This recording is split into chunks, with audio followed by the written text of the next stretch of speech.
안녕하세요. 저는 현재 하루하루 정말 힘든 삶을 살고 있는 남자입니다.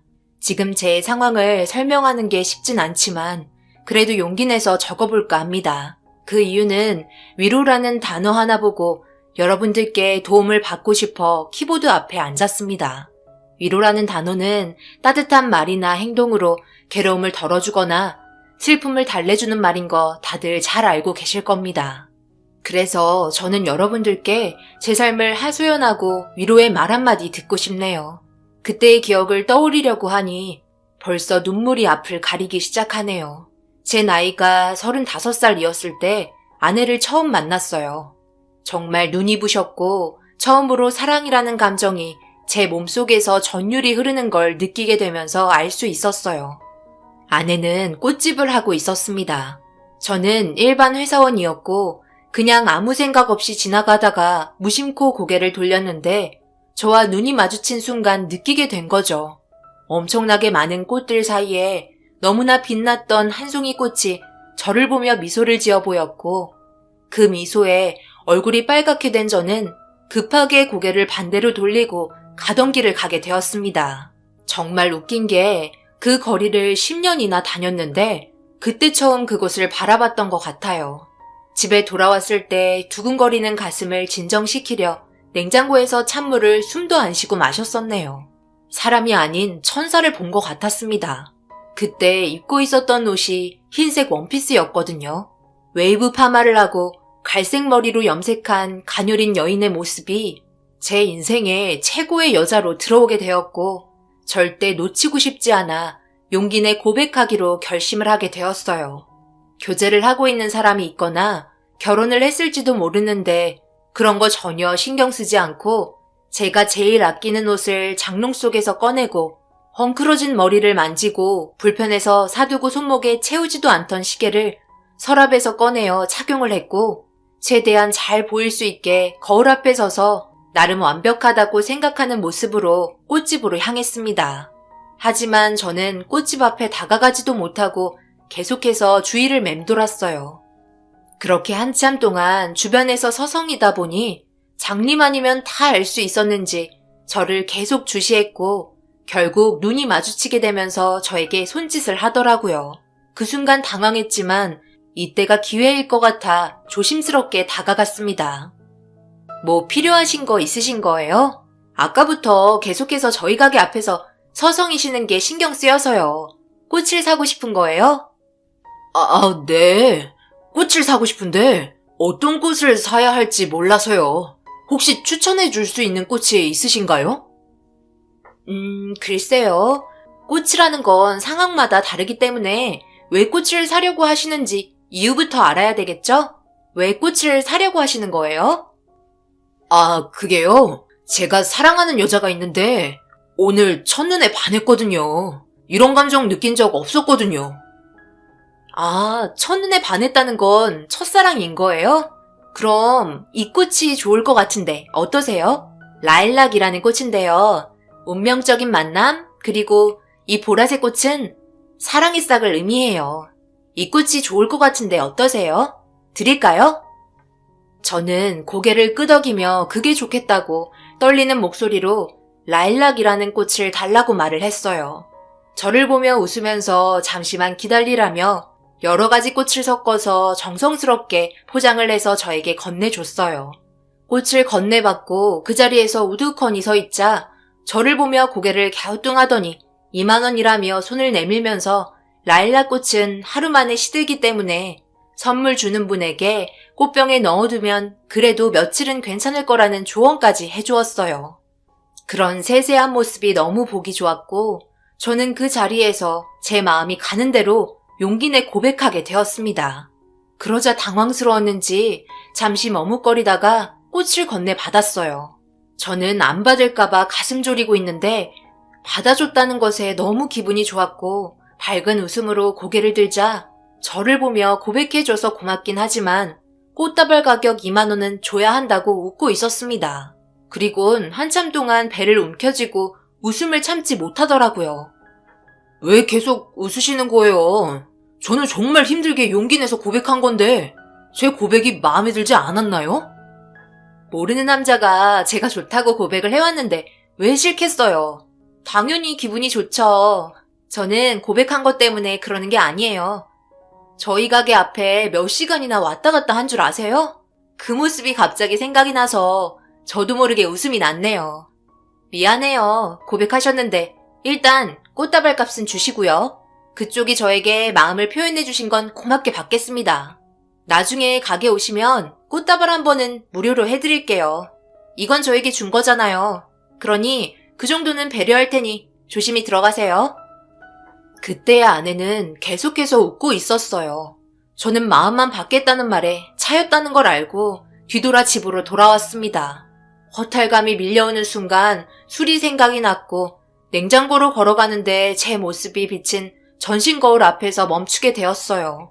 거울 앞에서 저를 바라보고 있는 제 자신은 저를 보며 한심하다는 눈빛으로 쳐다보고 있었습니다.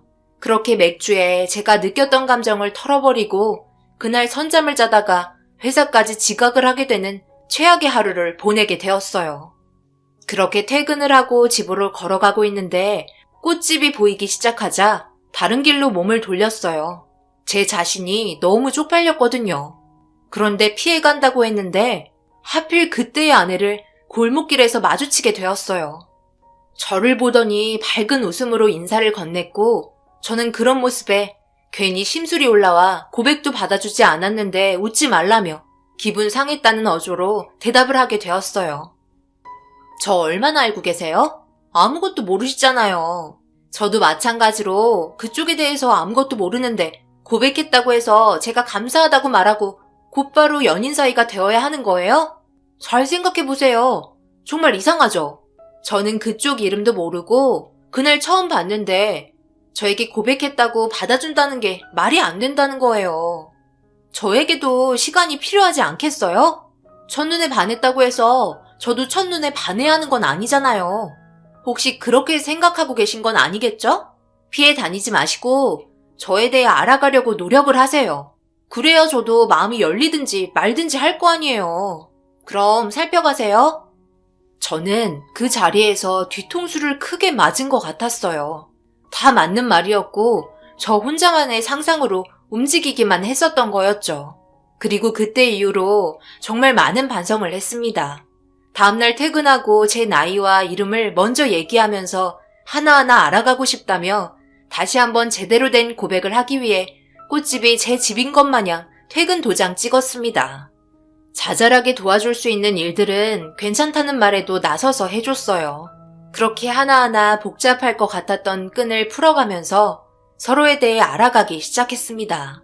진심을 다해 노력하는 모습에 조금씩 문을 열어주게 되었고 데이트를 할 수 있는 기회를 가질 수 있었어요. 그날 날아갈 것 같은 느낌이었어요. 사랑하는 여자와 데이트를 한다는 건 정말 꿈만 같았죠. 행복한 추억을 만들 수 있게 저와 정식으로 연인 사이가 될 수 있는 좋은 기회라고 생각해 최선을 다해 준비하려고 했어요. 그런데 그때의 아내는 저에게 쓸데없는데 돈 쓰지 말라며 곱창에 소주 한잔 하자는 충격적인 말을 꺼냈습니다.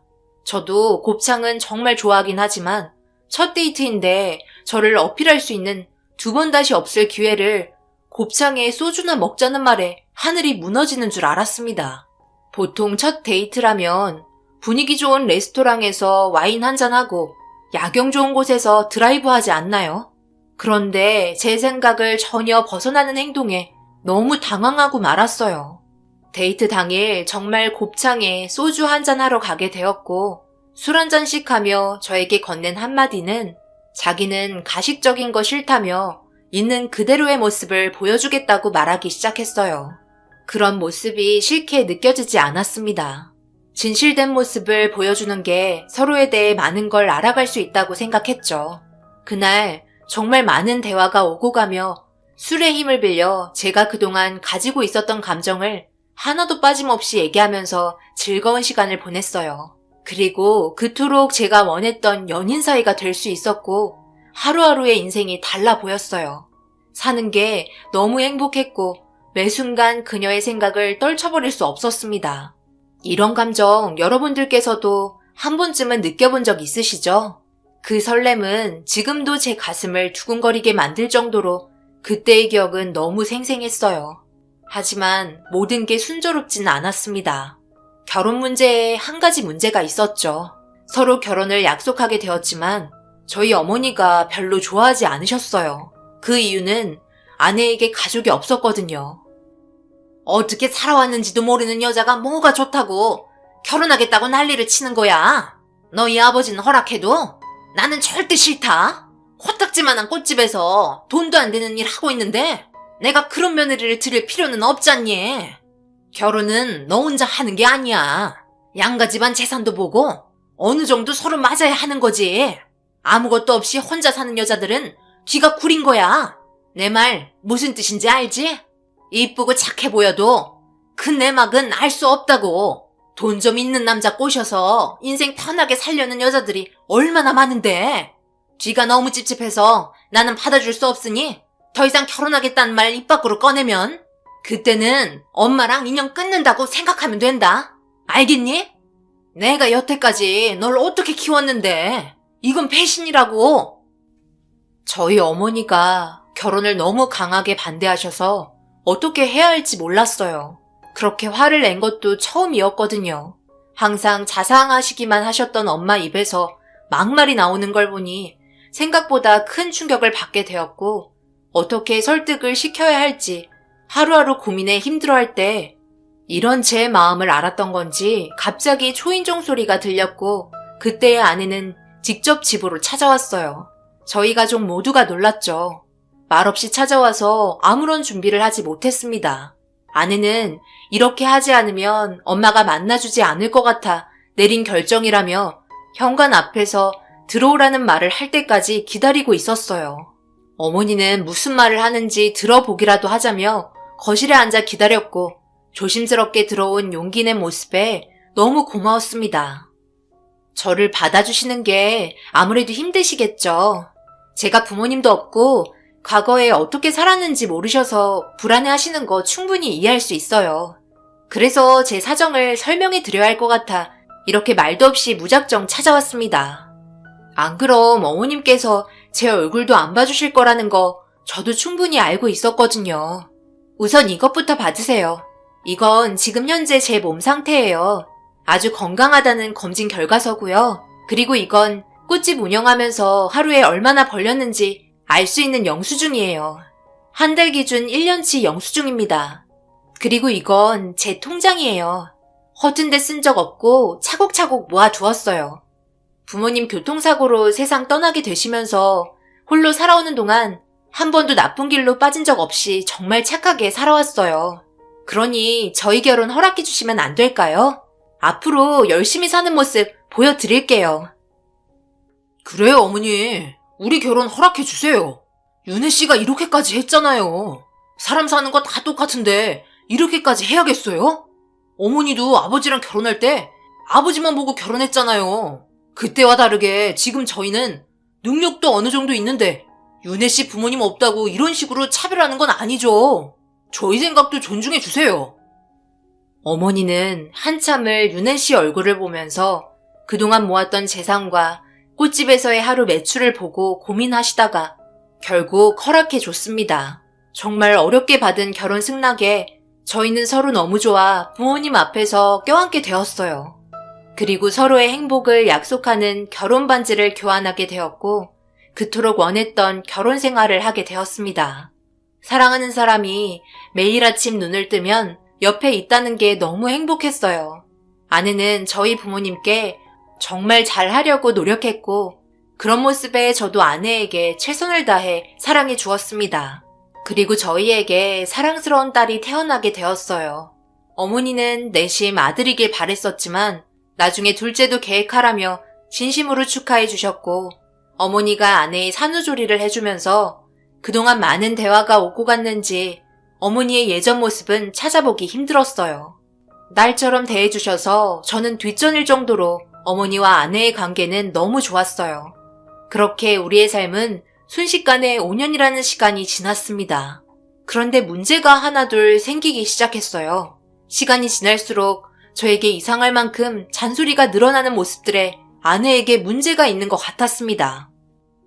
여보, 내가 아까 뭐라고 그랬어? 옷은 옷걸이에 걸어서 장롱에 걸어 놓으라고 그랬지? 한 번 말하면 들어야지. 그리고 양말 뒤집어서 빨래통에 그대로 넣으면 어떡해? 난 이런 거 싫어하잖아. 내 말 좀 들으면 안 돼? 아기 보고 집안이라는 게 쉬운 줄 알아? 당신이 한번 아기 봐볼래? 회사에서 퇴근하고 집에 들어오면 그냥 잠만 자고. 나도 다 때려치우고 여행이나 가버릴까?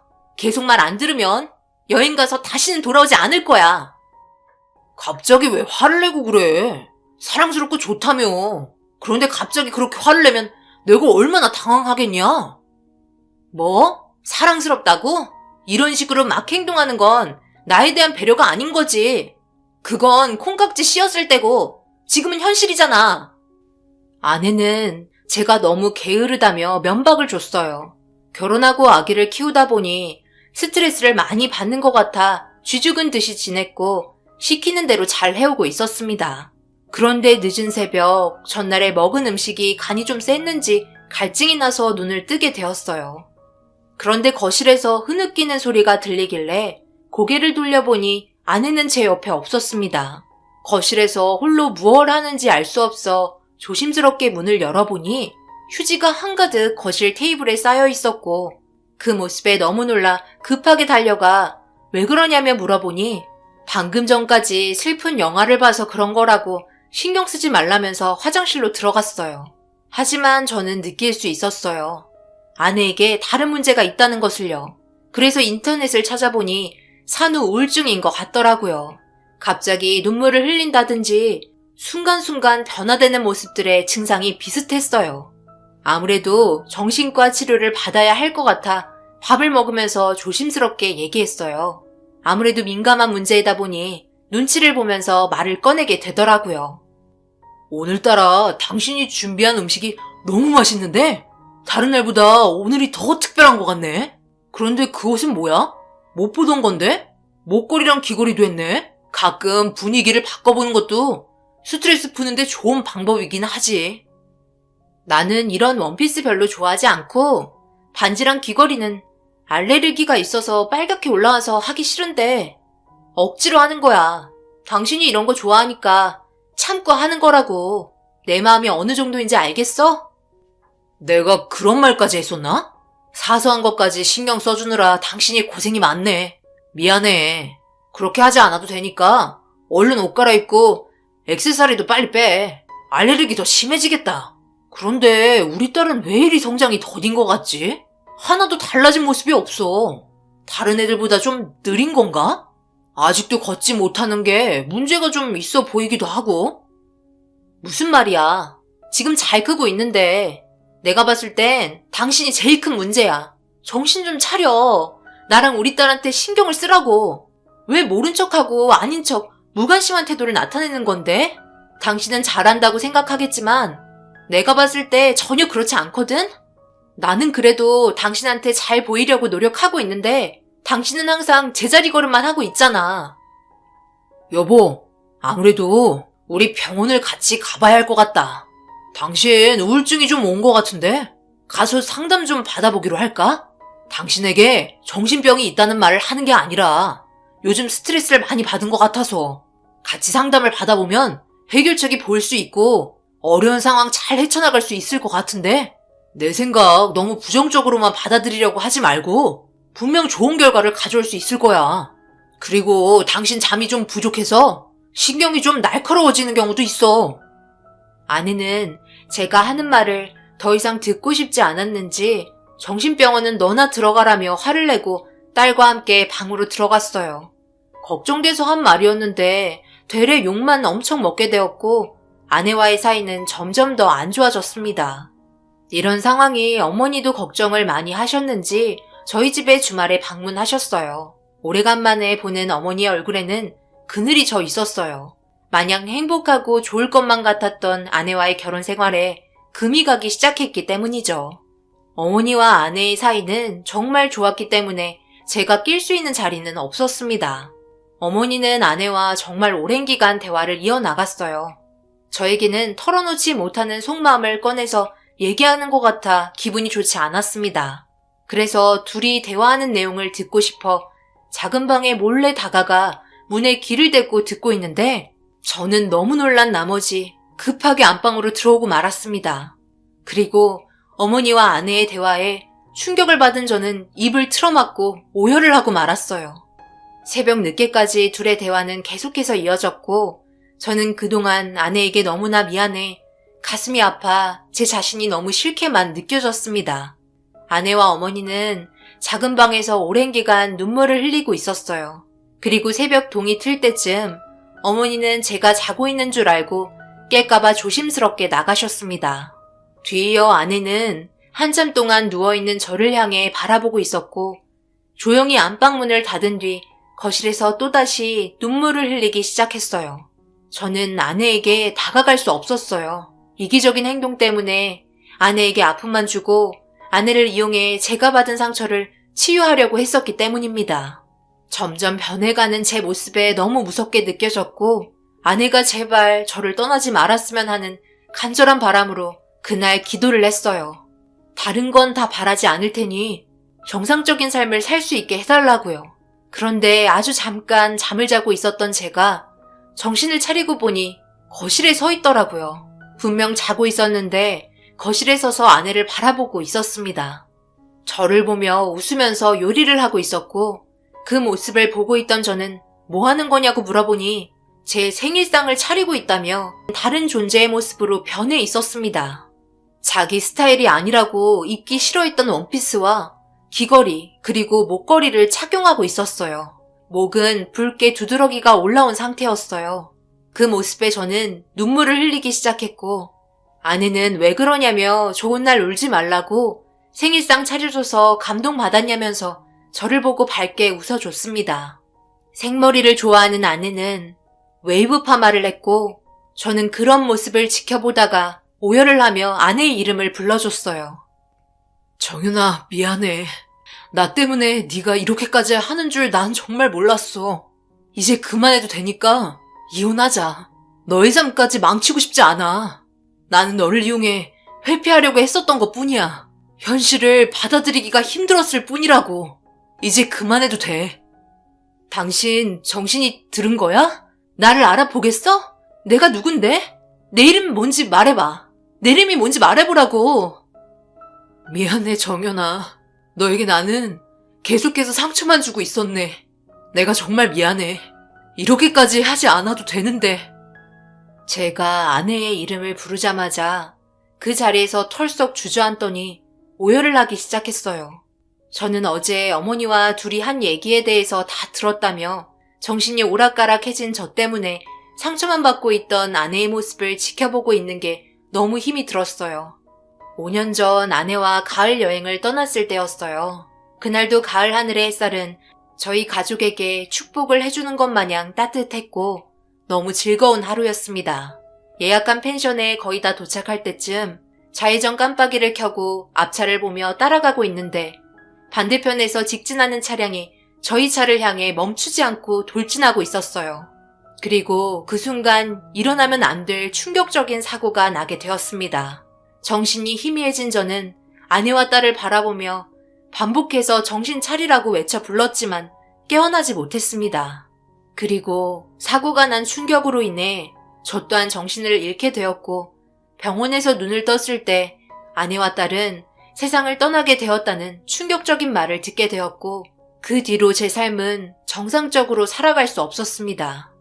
그렇게 하루하루 힘든 삶 속에 어떻게든 그때의 기억을 지우려고 노력했지만 발버둥 칠수록 사고가 났을 때의 기억은 저를 더욱더 힘들게 만들었어요. 아내와 딸은 세상을 떠났는데 저는 갈비뼈 골절 외에는 다른 문제는 없었습니다. 모두 다 함께 떠났으면 이런 고통 받지 않아도 되는 건데 홀로 남겨진 저는 아픈 기억을 고스란히 남겨둔 채 건강을 되찾고 다니던 회사에 다시 복직을 하게 되었어요. 그리고 제 상황을 모두 알고 있던 회사 동료분들 중 저를 마음에 두고 있던 여자가 있다는 걸 알게 되었고 제 아픔을 달래주려고 항상 옆에 있어줬어요. 그런 감정이 싫지 않아 아픈 과거의 기억을 떨쳐버리려 그녀의 뒤로 숨어버렸습니다. 그렇게 결혼까지 하게 되었고 새로운 삶을 살려고 발버둥치기 시작했어요. 그런데 저에게 사고의 충격으로 인해 후유 장애가 뒤따르기 시작했고 병원에서 진단 결과 외상성 치매라는 판정을 받게 되었습니다. 상태가 점점 안 좋아질 거라는 진단을 받게 되면서 차라리 잘 됐다 생각했어요. 과거의 기억을 지울 수 있을지도 모르니까요. 하늘에서 제가 힘들어하는 걸 알고 도와주는 줄 알았습니다. 그런데 그건 제 생각일 뿐 현실은 그렇지 않았어요. 과거의 기억과 현실을 공존하면서 어떤 게 현실이고 과거인지 인지 기능까지 저하가 빠르게 진행이 되고 있었습니다. 그리고 과거의 기억은 교통사고가 나기 전 전처와의 행복했던 기억만 남아 있었어요. 치매가 재발할 때 저는 아내에게 전처의 이름과 과거에 했던 버릇들을 그대로 나타내었고 그런 모습 전부를 지금의 아내는 받아들이고 있었습니다. 그래서 자신의 스타일이 아니었던 원피스와 알레르기가 있는데도 목걸이와 귀걸이를 착용했고 아내는 과거의 세상을 떠난 전처의 역할을 대신해주고 있었어요. 정신이 돌아왔을 때는 아무렇지도 않은 척 행동하면서 제가 더 이상 더 큰 충격을 받지 않게 상태가 호전될 수 있게 노력해 주었습니다. 그리고 아내와 결혼하고 나서 아이가 태어났었는데 똑같은 딸이 태어났고 저는 우리 딸을 보며 과거의 세상을 떠난 딸을 생각하며 초점을 맞추고 있었습니다. 그래서 5살인데 왜 걷지를 못하고 말도 잘하지 못하는지 이해되지 않는다는 말을 아내에게 했었던 거였어요. 아내는 제가 치매가 재발했을 때 모든 상황을 녹음해 두었고 영상으로 기록해 두면서 나중에 이런 모습들은 저에게 보여주려고 준비를 하고 있었습니다. 자기가 너무 힘들어 버티기가 힘들어질 때 현실과 과거를 인지하는 게 점점 어려워질 때 그때 보여주려고 생각하고 있었던 것 같아요. 저는 외상성 치매로 인해 과거에 묶여 현재의 아내에게 엄청난 상처를 주면서 살아가고 있었습니다. 하지만 그것도 잠시 저는 순간적으로 또다시 치매가 재발하였고 제가 어떤 행동을 했고 어떤 상황이 펼쳐지고 있는지 전혀 알지 못했어요. 모든 건 아내가 촬영하고 녹음해둔 파일들로 제 자신을 볼 수 있었습니다. 그렇게 저는 아내에게 몹쓸 짓을 저지른 나쁜 놈이었어요. 과거의 기억을 떨쳐내기 위해 지금의 아내 뒤에 숨어 도망치고 있었습니다. 모든 화살은 아내가 받으며 버티고 있었고 더 이상 일어설 힘조차 남아있지 않은 상태가 되어버렸네요. 제가 아내에게 해줄 수 있는 건 이혼밖에 없었어요. 그래서 놓아주겠다며 진지하게 대화를 이어나갔습니다. 미안해. 나 때문에 당신이 이렇게까지 할 거라고는 전혀 생각하지 못했어. 우리 딸한테도 좋은 영향을 줄 것 같진 않아. 우리의 인연 여기까지만 하자. 내가 당신을 계속해서 붙잡고 있는 상황이 오면 점점 더 안 좋아지는 결과만 가지고 올 것 같아. 병원에서도 내 상태가 급격하게 안 좋아지고 있다고 하잖아. 나는 괜찮으니까 내 걱정하지 말고 우리 딸을 위해서라도 그렇게 하는 게 좋을 것 같아. 내 마지막 부탁이야. 들어줄 수 있지? 당신과 우리 딸은 행복했으면 좋겠어. 쓸데없는 말 하지 마. 당신 버리려고 했으면 진작 버렸어. 당신만 사랑이야? 내가 여태까지 말을 안 해서 그렇지. 당신이 그 여자를 사랑하고 연애하며 결혼했을 때 나는 당신한테 말도 못하고 혼자서 끙끙 앓고 있었어. 나도 고백하고 싶었고 한 번만 기회를 달라고 말하고 싶었지만 너무 늦어버려서 아무것도 할 수 없었단 말이야. 그런데 나에게도 기회가 왔고 지금은 이렇게 내 옆에서 함께 행복하게 살고 있잖아. 나는 당신을 예전이나 지금이나 사랑하고 있어. 그 마음 나도 변하지 않아. 그러니 헤어지자는 말 다신 하지 마. 평생 당신 옆에 있을 거고 당신이 행복해하는 얼굴 보면 그걸로 만족하니까. 아내에게 전혀 알지 못했던 사실을 알게 되었어요. 회사 생활할 때 인사만 주고받은 사이였는데 저에게 그런 마음을 가지고 있었다는 거에 너무 놀랐고 그 마음 변하지 않고 현재까지 제 옆에서 저를 지켜주고 있다는 아내의 사랑에 너무 놀랐습니다. 모든 상황들이 정리가 되고 어떻게 해야 할지 모든 게 바로 잡혔을 때 저는 과거의 사랑에 붙잡혀 살고 싶지 않았어요. 치매가 재발하면 그때의 저는 다른 사람이기 때문에 어쩔 수 없지만 더 이상 아내에게 과거의 여자가 되지 말아달라고 부탁했어요. 정신이 있을 때 아내와 딸에게 어떻게든 도움을 주고 싶었고 제가 할 수 있는 일을 찾아야 했습니다. 그러던 도중 전처가 세상을 떠나고 꽃가게를 묵혀두고 있던 게 생각이 떠올라 그때의 기억을 되살려 다시 꽃가게를 오픈했어요. 아내는 무슨 상황인지 알지 못한 상태에서 제가 하는 일을 묵묵히 지켜보았고 시간이 많이 없다고 생각한 저는 정신을 붙잡고 있을 때 최대한 많은 일들을 해야만 했습니다. 저는 회사에서 운영했던 온라인 마켓과 접목을 시켜 온라인으로 꽃 판매를 하기 시작했어요. 제가 문제가 생겨도 아내가 혼자서 모든 걸 운영할 수 있을 때까지 옆에서 가르치기 시작했고 처음부터 잘 된 건 아니지만 그래도 한두 건 주문이 들어오기 시작하면서 좋은 결과를 가져올 수 있었습니다. 그렇게 아내에게 안정적인 일자리를 만들어 주게 되었고 많은 돈을 벌지는 못하지만 그래도 아내와 딸이 먹고 살 수 있을 정도의 돈은 벌 수 있었기 때문에 그제서야 안심을 할 수 있었어요. 그렇게 바쁜 일상을 보내며 치매가 재발하게 될 때는 꽃집 안에 있는 사무실에 아내의 인도를 받아 앉아 있었고 정신이 다시 돌아왔을 때는 옆에서 열심히 일손을 도와줬어요. 제가 없어도 모든 걸 혼자서 할 수 있게 되니 마음이 뿌듯했고 그날 아내와 함께 집에서 맛있는 음식을 한 상 차려 오래간만에 웃으면서 함께 밥을 먹을 수 있었습니다.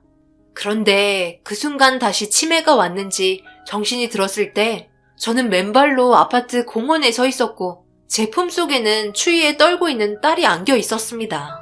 너무 놀라 급하게 집으로 달려가고 있는데 아내가 젖은 머리와 제대로 옷을 갖춰 입지도 않은 상태에서 밖으로 나와 저에게 달려오길래 무슨 일이 있었냐고 물어보니 아내는 목욕하고 나왔는데 자기 얼굴을 못 알아보고 누구냐고 물어보면서 기겁을 했다며 갑자기 딸을 안고 정신없이 도망쳤다는 충격적인 말을 꺼내게 되었어요.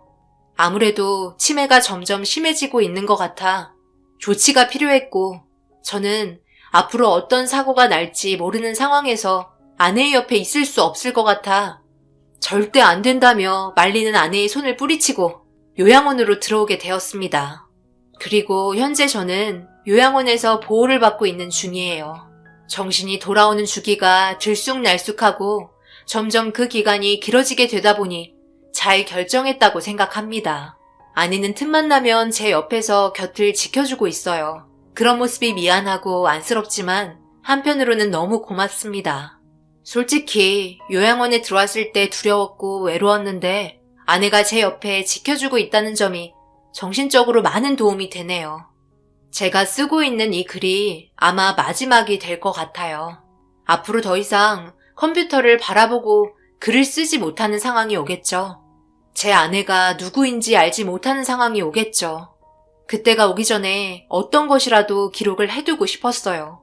제 아내와 그리고 무럭무럭 자라고 있는 제 딸이 앞으로 잘 살아갈 수 있게 격려의 한마디 부탁드리겠습니다. 그래야 저도 마음이 놓일 것 같아요. 제 인생에 2명의 아내와 함께 살아가면서 저는 정말 많은 축복을 받은 것 같습니다. 지금 현재 아낌없이 저에게 모든 사랑을 준 아내에게 미안하고 사랑한다는 말 전해주고 싶네요. 제 글을 들어주신 분들 또한 언제나 행복하시고 지금의 순간의 삶을 기억하셔서 후회 없는 날들을 만들어 가시길 바랍니다. 저도 요양원에서 여러분들을 항상 응원하겠습니다. 감사합니다.